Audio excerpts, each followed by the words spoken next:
Salut et bienvenue dans cette nouvelle partie où nous allons maintenant attaquer le JavaScript côté navigateur. Alors qu'est-ce que ça change de faire du JavaScript côté navigateur? Donc globalement, tout ce que l'on a vu jusqu'à maintenant, ce sont des notions liées au JavaScript de base, c'est-à-dire la syntaxe et les différents objets qui sont fournis dans le JavaScript. Ceci étant dit, lorsque l'on fait du JavaScript côté navigateur, on va avoir accès à des objets supplémentaires. Ces objets vont nous permettre d'interagir soit avec la page, soit directement avec l'utilisateur pour lui demander des choses et avoir des interactions un petit peu plus poussées. Donc on ne va pas avoir de nouveaux éléments de syntaxe, mais on va avoir de nouvelles choses. Alors pour écrire du JavaScript côté navigateur, on a plusieurs solutions. On peut faire ce que l'on a fait jusqu'à maintenant, c'est-à-dire ouvrir une balise de script et écrire directement le script dans la page. Ce qui n'est pas très pratique, parce que ça va demander aux utilisateurs de directement avoir le JavaScript intégré. Ce que l'on peut faire, c'est séparer le JavaScript dans un autre fichier. Donc pour cela, il suffit d'écrire un fichier JavaScript séparé. Donc là, dans mon dossier, je vais créer un nouveau fichier. Donc je vais faire un nouveau fichier que je vais appeler app.js. Donc tous les fichiers JavaScript auront l'extension JS. Ça, c'est très important pour que le navigateur puisse bien comprendre que c'est du JavaScript. Et à l'intérieur, on va pouvoir écrire absolument n'importe quoi. Au niveau de notre page web, pour charger notre JavaScript, on fera la balise de script comme on en a écrit. On précisera le type. Donc là, on va lui préciser que c'est du texte/JavaScript. Et ensuite, plutôt que de mettre directement le JavaScript à l'intérieur de cette balise-là, on va pouvoir lier un fichier séparé en mettant src égale le chemin, soit en absolu, soit en relatif, de notre fichier JS. Vu qu'ici, j'ouvre directement le fichier HTML, je vais mettre le chemin en relatif. Donc c'est dans le même dossier et ça s'appelle app.js. À l'intérieur de ce fichier, je vais tout simplement mettre un console.log de salut, ce qui me permettra de vérifier que mon système fonctionne correctement. Si maintenant j'actualise la page, je vois bien que j'ai accès à salut. Donc il faut savoir qu'il est possible de mettre le script dans la partie aide de notre page, mais on peut aussi choisir de le mettre juste avant la fermeture du body. Alors on peut se demander, dans ce cas-là, si j'ai deux solutions, pourquoi je mettrai dans aide et pourquoi je mettrai dans la partie body. Donc lorsqu'on le met dans aide, le JavaScript va directement être chargé, c'est-à-dire qu'avant même le chargement de notre page web, du contenu de notre page, il va commencer par exécuter le JavaScript. Si on met le script dans la partie body, il va d'abord commencer à charger notre page web et c'est une fois notre page web chargée qu'il va ensuite charger le JS et l'exécuter. Donc si on a besoin d'interagir avec le document, par exemple modifier la couleur du fond, modifier la couleur de certains éléments ou même interagir avec la page, on va préférer en général mettre le script tout à la fin. L'autre avantage de cette méthode-là, c'est qu'on ne bloque pas aussi l'exécution de notre page. C'est-à-dire que le navigateur va d'abord charger la page et ensuite exécuter le JS. Si on mettait le JavaScript dans la partie aide, le problème c'est que tant que le JavaScript n'a pas été chargé, ça bloque l'exécution de notre page. Ce qui donne un sentiment de ralentissement qui n'est pas forcément agréable pour l'utilisateur. Maintenant, qu'est-ce que change le fait d'écrire du JavaScript côté navigateur? Qu'est-ce qui se passe en plus? Donc lorsqu'on écrit du JavaScript côté navigateur, on a accès à une nouvelle variable globale qui est la variable window. Si vous faites un console.log de window, vous allez voir que ça ne va pas vous donner undefined, mais ça va vous donner un gros objet. Et cet objet contient tout un tas de propriétés et de méthodes que l'on va pouvoir utiliser pour faire différentes choses. On pourra par exemple récupérer la taille de la fenêtre, on va pouvoir par exemple détecter quand est-ce que la fenêtre est fermée, et ainsi de suite, ainsi de suite. Il y a tout un tas de choses que l'on va pouvoir faire. De la même manière, lorsque l'on écrit du JavaScript, il y a quelque chose d'un petit peu particulier, c'est que toutes les variables que l'on écrit vont automatiquement se retrouver injectées dans Window. Si je crée une variable A et que je lui donne la valeur démo, lorsque j'actualise ma page, dans l'objet Window, je vais avoir une propriété A, donc normalement elle va se retrouver tout à la fin, ou hop, on ne la voit même pas, mais si je fais un coup de window.a, je retrouve ma valeur démo. Donc ça marche pour les variables qui sont déclarées comme ça, et ça marche aussi pour les variables qui ne seraient pas déclarées, c'est-à-dire que si j'oublie de mettre un var, automatiquement il va créer cette variable, cette propriété dans Window, et automatiquement window.a vaudra aussi démo. Donc faites attention, si vous vous souvenez de trucs qu'on en a vu dans les fonctions, si je crée une fonction démo et que j'oublie de mettre un var et que là je mets a égale test, a égale démo, ce qu'il va faire c'est qu'il va créer une variable a globalement. C'est-à-dire qu'ici je vais me retrouver avec un window.a, donc qui pour le moment est undefined, mais si j'appelle la méthode démo, hop, automatiquement, je vais me retrouver avec la variable a définie globalement. Alors pourquoi j'insiste sur ce point-là? Parce que ça peut avoir des conséquences assez importantes et pas forcément désirables. Si par exemple je crée ici, dans mon script, une variable a, et je lui donne la valeur démo. Et je me dis, par exemple, dans ma partie HTML, je créerai bien un autre script. Donc je crée une balise script, et à l'intérieur, j'y mets un autre script où je crée aussi une variable a, et je lui donne la valeur 2. Le problème, c'est que ces deux variables-là, elles sont identiques. C'est window.a à chaque fois. Le problème, c'est que ce code-là va du coup écraser le code que j'ai écrit dans le JS. Et du coup, on pourrait avoir deux JavaScript importés sur la page qui se court-circuitent l'un l'autre. Si à la fin, je fais un coup de A, je vois que ça a pris la valeur 2. Donc pour éviter ce genre de problème, ce que l'on va très souvent voir en JavaScript, c'est l'écriture suivante. On écrit une fonction. Et dans cette fonction, on va mettre un var a égale démo. Et cette fonction, on va tout de suite l'exécuter. Donc globalement, on crée une fonction qui s'auto-exécute. Alors ça peut sembler un petit peu débile, mais qu'est-ce que ça apporte comme changement? Ben, ça apporte le fait que dans cette fonction-là, comme on l'a vu dans le chapitre consacré à la portée des variables, on se retrouve dans un espace qui est fermé. C'est-à-dire que les variables qui sont définies dans cette fonction ne sont pas accessibles depuis l'extérieur. Donc là, je peux supprimer cette partie-là. Hop.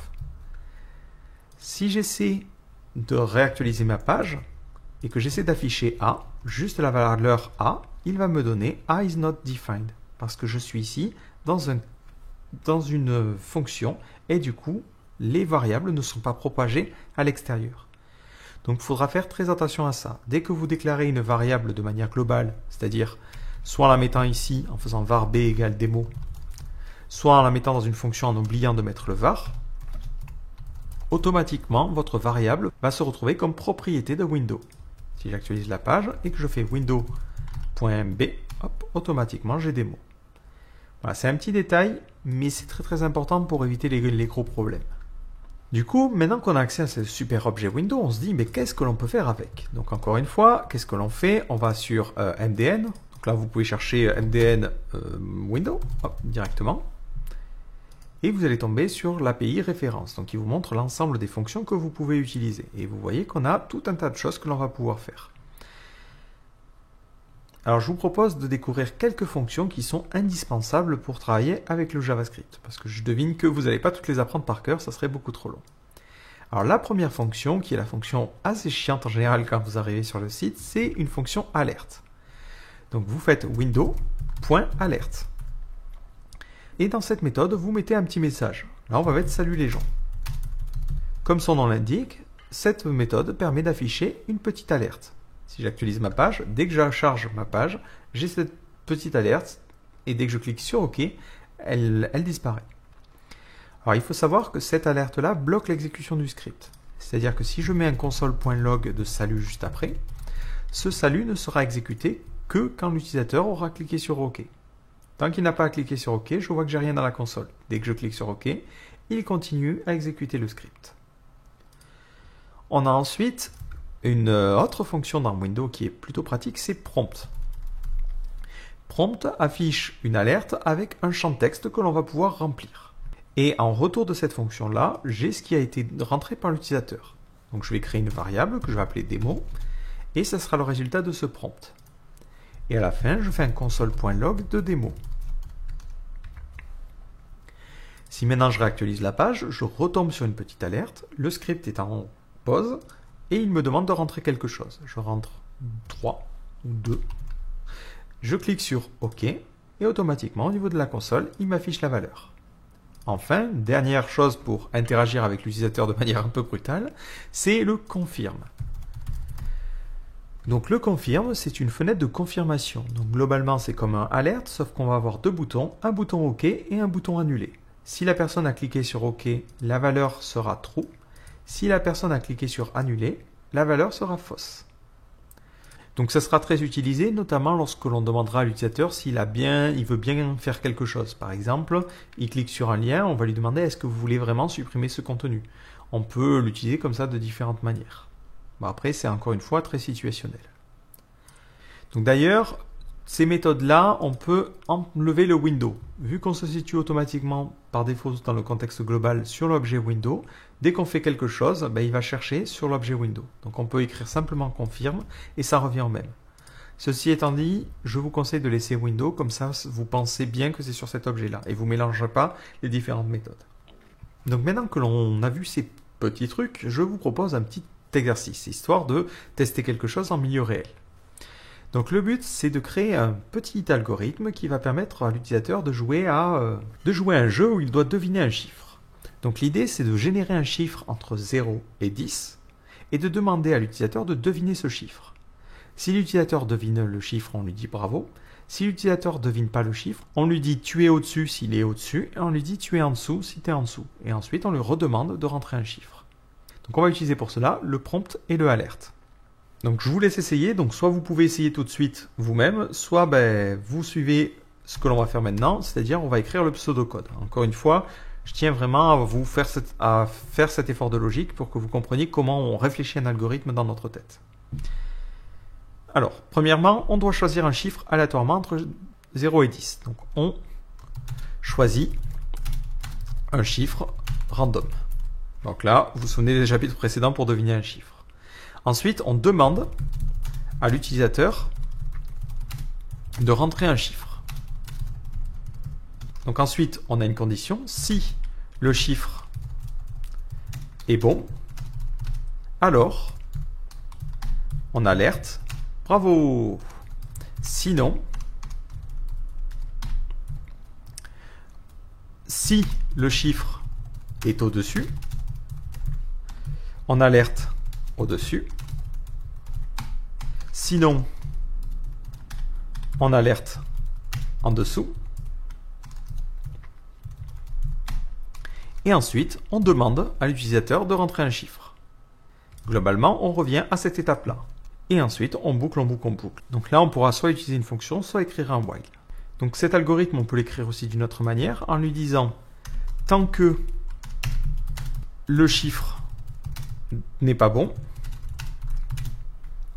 et on demande le chiffre juste avant, on alerte au-dessus ou en dessous, et on redemande à l'utilisateur le chiffre. Et après, à la fin, on alerte success. Ça veut dire qu'il a réussi, parce qu'il est sorti de cette boucle.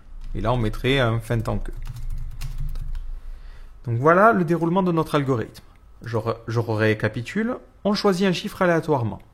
Ensuite, on demande à l'utilisateur de rentrer son chiffre. Tant que ce chiffre n'est pas bon, on lui dit tu es au-dessus ou tu es au-dessous et on lui redemande le chiffre. Si le chiffre rentré n'est pas bon, on refait ça encore et encore jusqu'à que l'utilisateur sorte de la boucle, c'est-à-dire que le chiffre est bon. Et après, on lui affiche bravo, tu as gagné. Donc pareil, je vous laisse essayer de le faire si vous avez envie et ensuite on le traduit en JavaScript. Donc première étape, on choisit un chiffre aléatoire. Donc pour cela, on va créer un chiffre. On va l'appeler à deviner. Et on va utiliser la fonction random. Alors le problème de la fonction random, c'est qu'elle prend un chiffre entre 0 et 1. Nous, on veut un chiffre entre 0 et 10.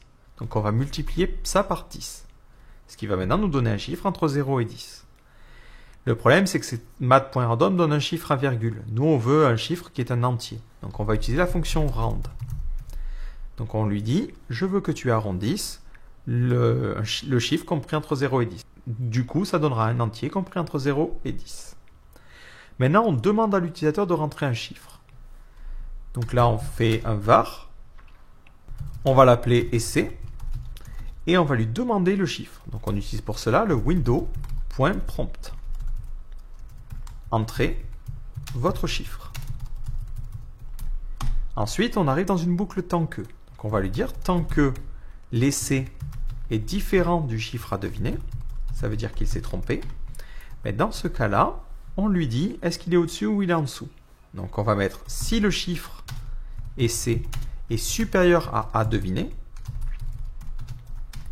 Mais dans ce cas-là, on va faire un alerte au-dessus. Dans le cas contraire, on mettra un alerte en dessous. Et ensuite, on redemande à l'utilisateur de rentrer un chiffre. Hop. Donc là, on réécrit ce petit bout de code et là, on va lui demander retentez votre chance. Retentez votre chance.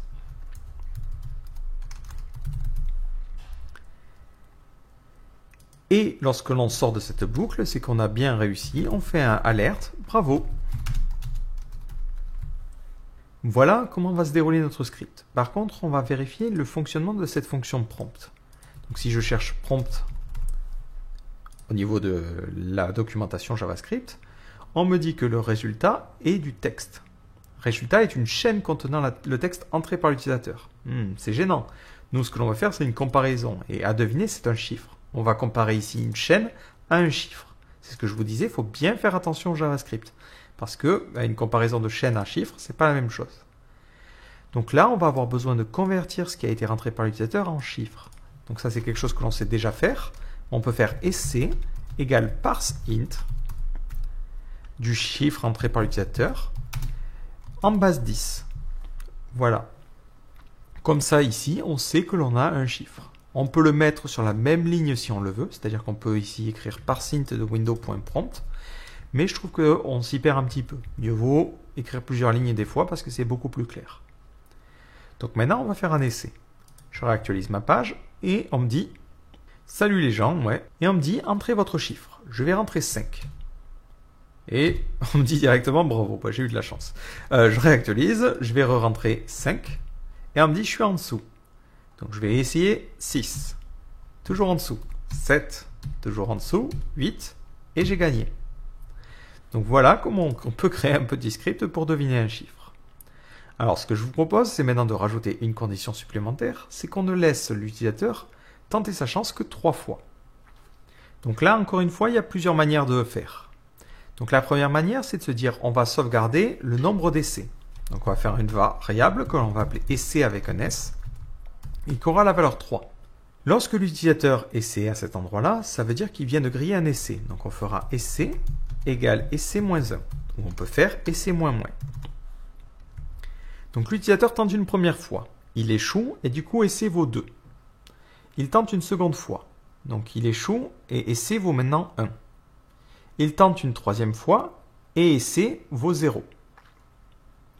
Donc là, on peut rajouter une condition et on va dire et on veut que l'essai soit strictement supérieur à 0. Si essai est égal à 0, c'est qu'il a grillé son nombre d'essais. À la fin de l'exécution de mon script, il me suffit de rajouter une condition. Si le chiffre essai est égal au chiffre à deviner, dans ce cas-là, ça veut dire que l'utilisateur a bien réussi. Si ce n'est pas le cas, ça veut dire que l'utilisateur a échoué. Donc là, alerte, échec. Et je vais enlever ce petit confirme au début. Si maintenant je réactualise la page, j'essaie de deviner, je rentre 5. J'ai de la chance décidément. Je rentre 5. Ah, je rentre 5. Et il me dit en dessous.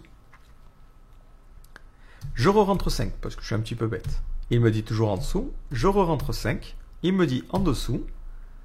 Et là, il me redemande 5 et il me dit échec. Alors, je vois que j'ai un essai de trop.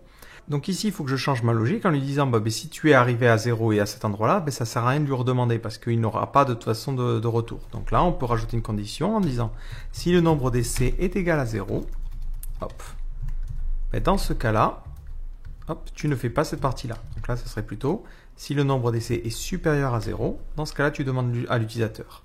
Si je réactualise, donc ça me demande de rentrer un chiffre, je tape 5, 5, 5, et ça me dit échec. Ça fonctionne correctement.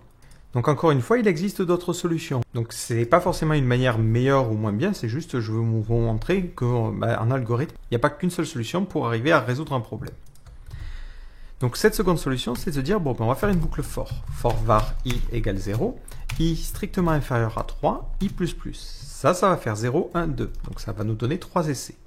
On va demander à l'utilisateur de rentrer quelque chose en faisant var essai égale prompt.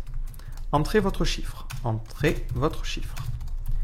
Alors, ça peut être déstabilisant de mettre le var ici, parce qu'on peut se dire, ah oui, mais cette variable est définie que dans ce for. Donc, moi, ce que je préfère faire en général, c'est définir les variables au-dessus. Comme ça, au moins, je sais que c'est une variable qui est définie dans ce scope-là. Voilà. Et je fais essai prompt. L'utilisateur rentre son chiffre, et ensuite, je le parseInt. Donc, je fais un coup de essai égale parseInt de essai. Et je fais ça en base 10.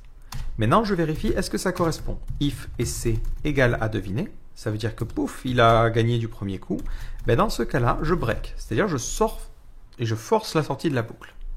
Sinon, si le chiffre est supérieur au chiffre à deviner, ben dans ce cas-là, je fais un alerte trop haut. Dans le cas contraire, globalement il ne reste qu'une possibilité, c'est que j'étais trop bas. Alerte trop bas. Et ça va faire ça 3 fois. Poum, poum, poum. Si je suis arrivé au bout de la boucle, ben, il me suffit juste de vérifier de la même façon que tout à l'heure, est-ce que le chiffre à deviner a bien été deviné? Et dans ce cas-là, je fais alerte, bravo. Sinon, j'affiche else, alerte, échec. Si on veut changer le terme ici, on peut mettre une petite condition en disant si i est égal à 0, dans ce cas-là, tu affiches entrer votre chiffre parce que c'est la première fois que l'utilisateur joue. Sinon, on peut imaginer utiliser un terme différent. Par exemple, retenter votre chance. Voilà, si on veut vraiment reproduire retenter votre chance, oui. Le cas de tout à l'heure. Si maintenant je réactualise, on me demande de rentrer un chiffre, je rentre 5, et on me dit trop haut. Je rentre 5, trop haut, je rentre 5, et j'ai bien un échec. Si j'essaie de jouer un petit peu mieux, je rentre 5, donc on me dit trop haut, je rentre maintenant 2, trop bas, donc je rentre 3, trop bas, et j'ai foiré. Alors on retente, je vais essayer de gagner. 5, trop haut, donc 4, et voilà, là j'ai gagné. Et la boucle s'est bien arrêtée. Donc voilà deux manières d'écrire la même chose. Donc voilà pour les fonctions alerte, prompt et confirme. Donc deux autres fonctions dont je veux vous parler, ce sont les timers. Donc les timers vont vous permettre d'exécuter un code au bout d'un certain moment. Donc ce sont des fonctions qui sont disponibles directement sur l'objet Windows. Donc ce sont des méthodes. Donc la première méthode, c'est la méthode setInterval. Donc elle s'écrit de la manière suivante, setInterval, et elle prend en paramètre une fonction. Donc cette fonction, on peut la créer séparément. Je crée une fonction que je vais appeler démo, et je vais faire à l'intérieur un console.log de démo. Comme on l'a vu, une fonction c'est un objet, donc on peut la passer aussi en paramètre d'une fonction. Et ici, on écrit démo. Et en second paramètre, cette fonction prend la durée, c'est-à-dire au bout de combien de temps on va exécuter ce code-là. Donc par exemple, on peut mettre 1000. Alors attention, la durée est indiquée en millisecondes. Donc si on veut attendre une seconde, on mettra 1000. Donc ça change un petit peu de ce que l'on a l'habitude de voir. Si j'actualise la page, vous voyez qu'il ne s'affiche rien, sauf au bout d'une seconde. Et toutes les secondes, il va se mettre à exécuter ce code-là. Donc c'est un petit peu différent de tout ce que l'on a vu jusqu'à maintenant parce que c'est quelque chose qui est asynchrone. Comprendre par là que jusqu'à maintenant, notre code s'exécutait du haut vers le bas. Et dès qu'on rentrait dans une fonction comme la fonction prompt, par exemple, il s'arrêtait et il attendait avant de passer aux lignes suivantes. Avec le setInterval et le setTimeout que l'on verra juste après, on n'a plus de notion de synchrone. C'est-à-dire que il va tout de suite exécuter le code qui se situe après. Et plus tard, il reviendra dessus, suivant la condition que l'on a indiquée. Si je fais ça, je vois que le reste du code continue à s'exécuter, et au bout d'une seconde, hop, il réexécute ce bout de code-là. Donc les fonctions peuvent être passées comme ça sous forme de variables, ou ce que l'on peut faire aussi, c'est directement écrire la fonction à l'intérieur. Donc ça, c'est souvent ce que l'on appelle des callbacks. Donc ce sont des fonctions qui sont passées en paramètres. Et là, je vais mettre un console.log timer. Et hop, je vois que ça évolue au fur et à mesure du temps.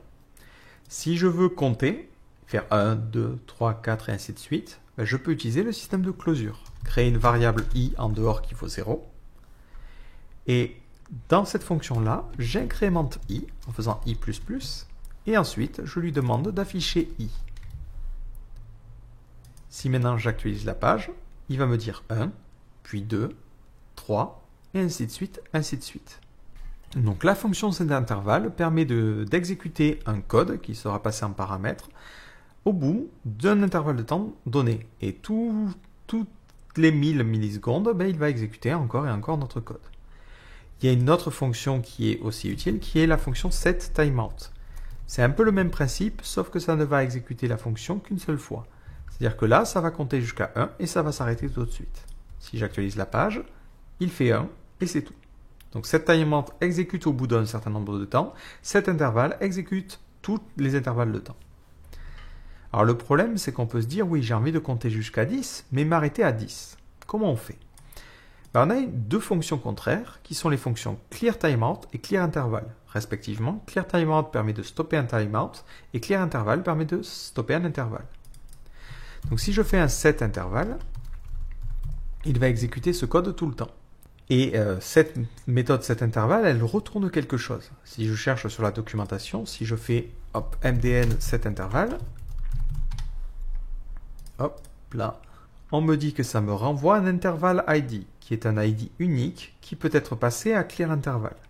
Si je regarde la documentation de clearInterval qui permet de stopper un timer, on me dit que je dois lui passer en paramètre l'ID. Du coup, il faut que je stocke l'ID de mon intervalle. Donc pour cela, je peux créer une variable que je vais appeler timer et qui prendra ce retour-là. Et à la fin de l'exécution de mon truc, je fais un console.log de timer pour voir un petit peu de quoi il s'agit. Si j'actualise la page, je vois que ça me donne un ID, ici 1. Si maintenant je souhaite stopper ce timer, je peux lui dire par exemple lorsque i est égal à 10, if i égale 10, dans ce cas-là, je veux que tu fasses un window.clearInterval et que tu supprimes l'intervalle qui correspond à cet ID-là. Ce qui veut dire qu'au bout de 10 secondes, il va s'arrêter complètement d'exécuter cette petite boucle-là. Et hop, je remets le coup de console.log, sinon on ne verra rien dans la console. Si je réactualise, il exécute le code 10 fois. Et arrivé à la valeur 10, il va complètement s'arrêter, parce qu'on a notre clearInterval. Donc de la même manière, si on fait un setTimeout, on peut stopper le timeout avant la fin de son exécution en faisant un clearTimeout. Donc encore une fois, ça va être spécifique, mais on en va en avoir besoin dans certains cas pour pouvoir afficher par exemple une pop-up au bout de 10 secondes d'inactivité ou des choses comme ça. Ça peut être utile au niveau de notre page web. Donc faites attention parce qu'avec cette fonction-là, il est important de faire attention au principe des closures et la portée des variables. Je vais reprendre l'exemple que j'avais évoqué au tout début. Je crée une boucle qui va pour i allant de 0 à i strictement inférieur à 10, i++. Et à l'intérieur, je crée une fonction que je vais exécuter au bout de 1 seconde en faisant un window.setTimeout. Je crée une fonction et dans cette fonction, je fais un console.log de i. Et cette fonction, je l'exécute au bout d'1 seconde. Donc ça va créer 10 timers à la fois. Je n'ai pas besoin de stocker dans une variable parce que je n'ai pas l'intention de faire un clearTimeout. Si j'actualise cette page, qu'est-ce que je m'attends à voir? Je m'attends au bout d'1 seconde à avoir dans ma console 1, 2, 3, 4, 5, 6, 7 jusqu'à 9. Si j'actualise la page, boum, je vois que je vois 10 fois 10. Bizarre. C'est ce que je vous disais, il faut faire très attention avec les closures parce qu'au moment de l'exécution de cette fonction-là, cette fonction s'exécutant 1 seconde plus tard, la variable i, elle a changé. Là, elle valait 1, puis 2, puis 3, puis 4, puis 5, puis 7, puis jusqu'à 10. Et ensuite, ces fonctions sont exécutées. Vu que la variable i n'est pas propre au for, elle est globale, mais la variable i, au moment où ce code-là est exécuté, il aura la valeur 10. Donc on est un petit peu bloqué. I a changé de valeur. Comment on fait pour récupérer le contexte de cette boucle-là? On peut utiliser le même principe que celui que l'on a fait pour englober tout notre code. On peut créer une fonction qui s'appelle elle-même. Donc je crée une fonction qui s'appelle elle-même. Donc là, hop, comme ceci. Et cette fonction, je peux lui passer un paramètre i. Du coup, elle prendra un paramètre qui sera i. Et à l'intérieur, je fais un console.log de i. Oh, vous allez voir où je vais en venir. Et si j'actualise la page, ça me fiche 0 jusqu'à 9. Ce qui paraît plutôt logique. Je crée une fonction qui s'auto-appelle. Si maintenant je mets tout mon code ici, hop, à l'intérieur de cette fonction-là, et que j'actualise ma page, je vois qu'au bout d'1 seconde, j'ai bien tous les chiffres compris entre 0 et 9. Pourquoi? Donc ici, je me situe toujours dans une closure. Cette fonction fait appel à une variable externe, mais il fait appel à cette variable-là, qui est une variable locale dans cette fonction-là. Donc en dehors de mon système, j'ai bien une variable i qui vaut 10, mais dans ce système-là, dans ce scope-là, dans cette portée-là, j'ai une variable qui dépend en fait de cet appel-là. Donc voilà une solution pour remédier à ce type de problème-là. Si vous voulez mieux comprendre comment se déroule votre script, ce que vous pouvez faire, c'est mettre des points d'arrêt au niveau de votre console, c'est-à-dire aller dans la partie source, vous savez le fichier JS séparé, et regarder un petit peu les différentes choses. Si je mets un point d'arrêt ici et un point d'arrêt plus tard ici, et que j'actualise ma page, là j'ai un premier point d'arrêt. Hop. je vois que la valeur i a la valeur 10. Et this fait référence à window, donc mon objet global, pas de problème. Je clique sur cette petite flèche pour qu'il continue à s'exécuter. Au bout d'une seconde, je me retrouve maintenant à cet endroit-là. Donc dans cet endroit-là, this fait toujours référence à window. Et par contre, j'ai un nouveau scope qui est la closure. Et dans cette closure, i vaut 0. Si maintenant, hop, je clique, il va exécuter la seconde fonction. Et dans cette seconde fonction, i vaut 5. Si je continue, i ici vaut 1, et ainsi de suite, ainsi de suite. Bon, on voit au passage qu'il exécute un peu dans le désordre, hein, mais peu importe. Alors si jamais vous voulez qu'il s'arrête, ce que vous pouvez faire, c'est désactiver hop, tous les breakpoints. Et après, vous appuyez sur lecture et il va continuer l'exécution. Et après, vous les réactivez pour pouvoir, lorsque vous réactualisez la page, afficher les choses. Voilà, alors je tenais véritablement à insister sur ça, même si ça peut paraître compliqué, mais c'est une source d'erreur incroyable lorsque l'on débute. Parce qu'on a tendance à se dire, lorsque j'écris ça, ben, i, à cet endroit-là, il vaudra 1, 2, 3, 4, 5. Et ce n'est pas du tout le cas. Il faut faire vraiment attention à la portée des variables. Et ne pas se faire piéger par ce système de closure en se disant « Ah, ben là, la variable i prendra alternativement les valeurs. » Non, non, la variable i est définie globalement, et du coup, au moment où ce code est exécuté, la valeur i a pu changer entre-temps. Donc c'est pour ça que les timers sont souvent des petits pièges. Et ça sera aussi la même chose lorsque l'on aura des fonctions asynchrones qui seront exécutées plus tard dans notre code. Donc globalement, qu'est-ce qu'il faut retenir de ce chapitre-là? Il faut retenir que grâce au navigateur, lorsqu'on fait du JavaScript côté navigateur, on a accès à un gros objet global qui est window. Cet objet nous donne accès à différentes méthodes, plus ou moins utiles, et on en a vu 3 en particulier, au niveau de les interactions utilisateurs. Alerte, pour afficher un message d'alerte, prompt, pour demander à l'utilisateur de rentrer quelque chose, et confirme, pour lui demander s'il accepte ou il refuse quelque chose. Ensuite, on a vu l'utilisation des timers. Donc on a pour cela 2 méthodes, setTimeout et setInterval. SetInterval permet d'exécuter un code toutes les intervalles de temps donné, et setTimeout permet d'exécuter un code au bout d'un temps donné. Enfin, on a vu les fonctions contraires à ces fonctions-là, qui sont clearTimeout et clearInterval, qui permettent respectivement de supprimer un timeout ou de supprimer un intervalle, de le stopper. Donc dans ce cas-là, il faudra faire très attention à sauvegarder le timer dans une variable, pour pouvoir ensuite faire un clearInterval ou un clearTimeout. Donc voilà pour les fonctionnalités de base. Donc je vous donne rendez-vous dans le prochain chapitre où nous allons voir comment interagir avec la page, comment on peut bouger un élément, changer sa couleur, le faire s'afficher ou se masquer, et ainsi de suite, ainsi de suite.